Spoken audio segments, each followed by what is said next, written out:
nous sommes capables de prendre en compte les conclusions ou les dernières recommandations des syndicats d'enseignants.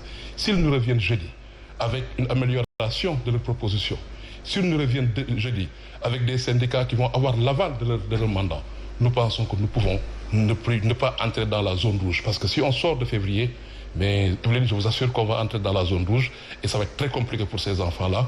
Et l'école, c'est d'abord les enfants. Alors, M. Bakhoum, je le disais tantôt, l'État a consenti des efforts en passant d'une proposition de 69 milliards à 90 milliards de manière globale, même si en termes de calcul, ce qu'on attend, c'est ce que ça représente en termes de salaire net que l'enseignant va percevoir. Vous, à votre niveau, au niveau du SAEMS, comment avez-vous apprécié ces propositions du gouvernement?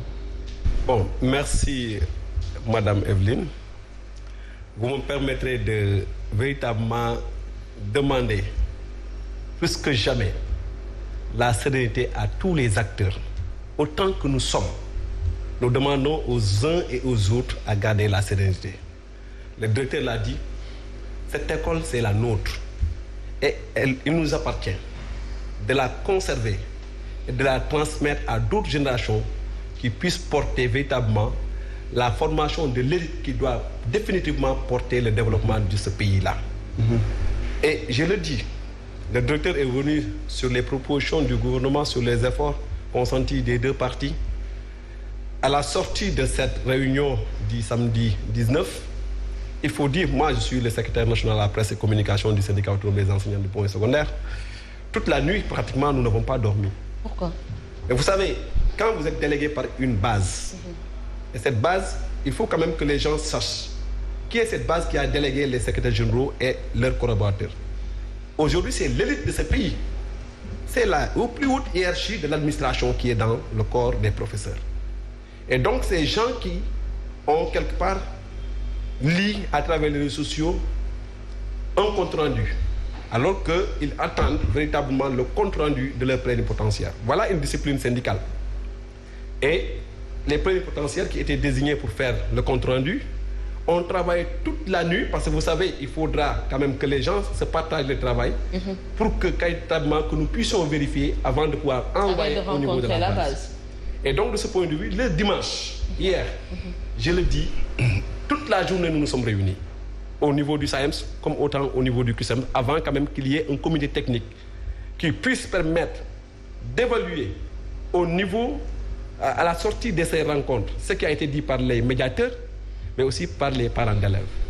Et de pouvoir permettre à la base véritablement de s'exprimer, d'évaluer les propositions qui ont été faites par le gouvernement.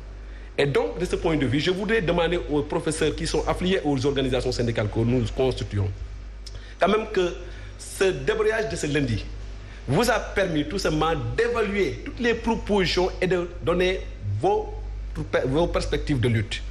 Et donc, de ce point de vue, il ne me sera pas aujourd'hui, je ne sais pas, indiqué de dire quels sont les comptes rendus parce que j'appartiens à une instance.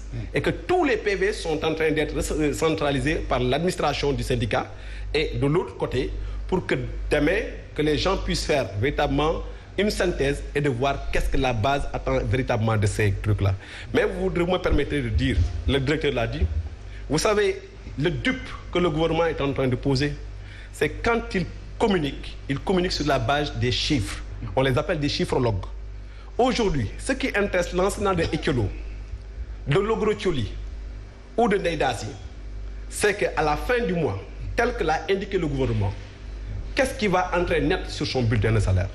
Nous avons eu des arrêtés et des décrets qui ont été sortis par le gouvernement du Sénégal. À chaque fois, on dit arrêté 1, il est institué une indemnité nette forfaitaire après impôt 2. Aujourd'hui, personne, même le directeur qui était à la rencontre, ne peut pas vous dire que les augmentations qui ont été dictées par la partie gouvernementale sont après ou avant impôt. Et vous savez, nous l'avons dit ce matin, moi j'ai partagé avec vous, sans trahir aucun secret, parce qu'il arrive des mois où il faut que le peuple sénégalais soit témoin. Madame Evelyne, je peux vous montrer ces documents. C'est des documents qui ont été établis par la direction de la solde en faisant une simulation de bulletins de salaire de professeurs d'enseignement secondaire, professeurs d'enseignement moyen, professeurs de collège d'enseignement moyen général et d'inspecteurs pour le mois de janvier, dont les salaires ont été déjà versés, et le mois de février, pour lesquels on verserait, je dis le conditionnel, les augmentations pour avoir une simulation. Alors, qu'est-ce qui se passe? Je peux vous le montrer. Vous regardez sur ces bulletins de janvier. Vous avez, sur les bulletins de salaire, nous savons, il y a deux rubriques, la ligne 621 et la ligne 623. La ligne 623 parle de impôt sur le salaire mensuel. Ici, en mois de janvier, pour tous ces bulletins, vous pouvez vérifier, les lignes existent. Et c'est ça qui est le normal. Alors, lors de la rencontre, le directeur, voilà ce qu'il a projeté devant nos camarades secrétaires généraux. Et c'est qu'il n'a pas été de bonne foi lorsque nos camarades secrétaires généraux ont été de bonne foi avec eux. Ils enlèvent dupement la ligne 623. Ici, tous ces bulletins d'inspecteurs, PS, PM, PCMG, etc., il n'y a pas la ligne 623. Et ils arrivent au net. Ils disent net 600 et quelques mille, 500 et quelques mille. Voilà un jeu. Ce gouvernement doit jouer franc jeu avec les enseignants pour que nous, qui constituons en tout cas les mandataires de la base, que nous puissions rendre fidèlement compte à la base afin quand même que nous puissions dire à ce niveau, véritablement, on peut essayer de prévoir de faire tel ou tel. Mais lorsque aujourd'hui, toutes les simulations, et aujourd'hui, attendez, vous savez, il y a des jargons sur lesquels il ne faut pas véritablement perdre du temps. Oui, allez-y. Je veux dire, un bulletin de salaire, oui. Dès que vous connaissez votre indice et vous connaissez l'index, vous pouvez calculer le solde indiciaire. Vous prenez l'indice et multipliez par l'index. Et donc, à partir de là, tous les autres pourcentages, qui soient l'indemnité d'enseignement qui est portée à 60%, l'indemnité de résidence portée à 14%, l'indemnité de 20%, l'indemnité solde spéciale de 20% et de 14%. Mais tout se calcule et à partir de ce moment, nous avons un brut. Et donc, aujourd'hui, il appartiendra au gouvernement. Et là, je lance un appel à la COSIDEP. Quand même que le jeudi, que le gouvernement puisse dire oui, nous avons dit, nous allons verser tant de milliards. Ça, c'est pas important pour les enseignants qui sont à la base. Ce qui importe, c'est que l'enseignant qui est à Neidassi, qu'est-ce qu'il attend?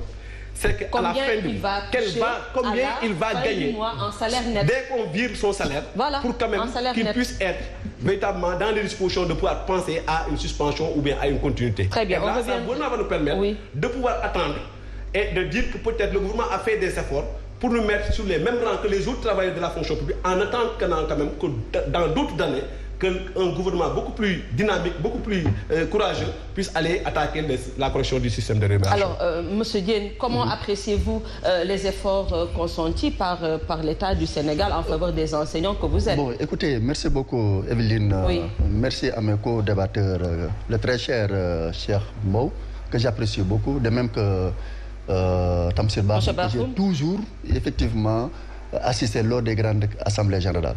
Je pense que le gouvernement a fait énormément d'efforts, franchement, pour dire vrai. D'abord, on estime heureux qu'il y ait une négociation franche, sincère et dynamique entre les organisations syndicales et le gouvernement. Parce que le vrai problème, c'est que quand il y a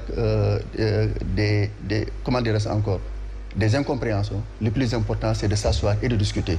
Ils ont discuté, l'État a fait des propositions. Cette proposition est allée de 69 milliards à 90 milliards aujourd'hui. Il y aura un énième round qui est prévu jeudi prochain. Oui. On s'estime heureux pour l'intérêt quand même de notre corporation, pour l'intérêt quand même de notre système éducatif. Les organisations syndicales et le gouvernement vont trouver quand même un terrain d'entente. L'école nous appartient, que ce soit enseignant de la paire ou enseignant de quelque bord que ce soit. Le plus important, c'est que nous devons préserver notre outil de travail qui est l'école publique sénégalaise. Et l'apport des organisations syndicales, l'apport quand même des sociétés civiles telles que la COSIDEP et autres, je pense que c'est un apport extrêmement important. Je demande, ça c'est un appel que je lance à l'endroit de tous les camarades de suspendre le mot d'ordre de grève et de continuer effectivement que la lutte. Il y a plusieurs façons, moyens de continuer la lutte et de continuer à discuter avec le gouvernement. Parce qu'il faut le dire, dès que le président Macky Sall accède au pouvoir, le premier acte qu'il a posé, tout le monde le sait, que c'est la baisse des impôts. Et la baisse des impôts, le plus petit salaire, dont j'en ai été quand même un des témoins, démarrer à partir de 15 000 francs, jusqu'à 30 et quelques mille francs, que pour certains fonctionnaires de l'État. Aujourd'hui, il faut le dire, il y avait un point d'achoppement. C'était en 2015, juin 2015, par rapport aux années